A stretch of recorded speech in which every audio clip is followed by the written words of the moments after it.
Did you know that one of the most confusing tropical storms of 2025 looked powerful from space but was actually falling apart inside?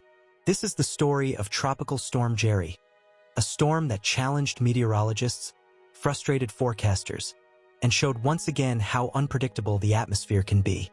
It all started on October 3rd, when a tropical wave rolled off the coast of Africa, just another one in the long parade of disturbances moving across the Atlantic.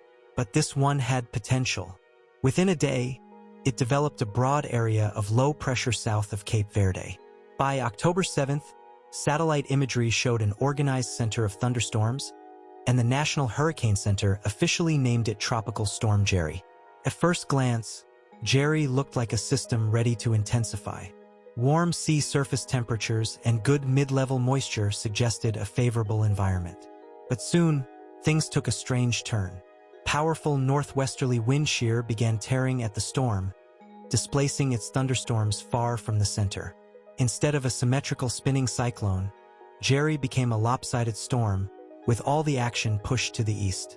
Air Force hurricane hunters flew into the system and made a surprising discovery: winds of over 100 kilometers per hour on one side, and almost calm conditions on the other. Even the pressure was rising, signaling the storm was struggling. Forecasters at the NHC had a tough job. The models were split. Some predicted that Jerry would recover and strengthen, while others showed it fading away quickly.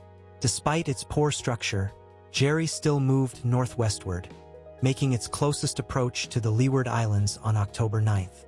The asymmetric wind field meant that the strongest winds stayed offshore, but the rain didn't. Torrential downpours soaked the Virgin Islands, Puerto Rico, and parts of the Leeward Islands, causing localized flash flooding in steep terrain. Forecasters issued tropical storm warnings, emphasizing a key message: even weak or disorganized storms can bring significant rainfall hazards. And they were right. Jerry's convection, its thunderstorm engine, was concentrated on the south and east side, exactly where the heaviest rain bands hit populated islands. Over the next days, Jerry continued to fight against unfavorable upper-level winds. The National Hurricane Center's discussions described it as disheveled, a rare word in official advisories, showing how unusual the storm structure was.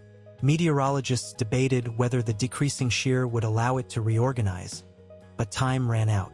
Sea surface temperatures dropped as the storm curved into the mid-latitude westerlies, and Jerry began to weaken again.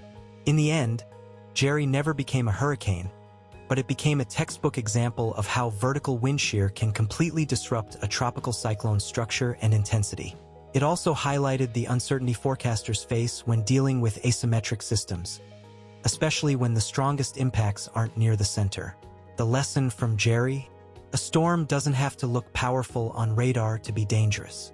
Sometimes the biggest threats come from rainfall and flooding, not from wind speed. So next time you see a tropical storm with an uneven shape or an exposed center, don't underestimate it. Nature doesn't always follow perfect symmetry. What do you think?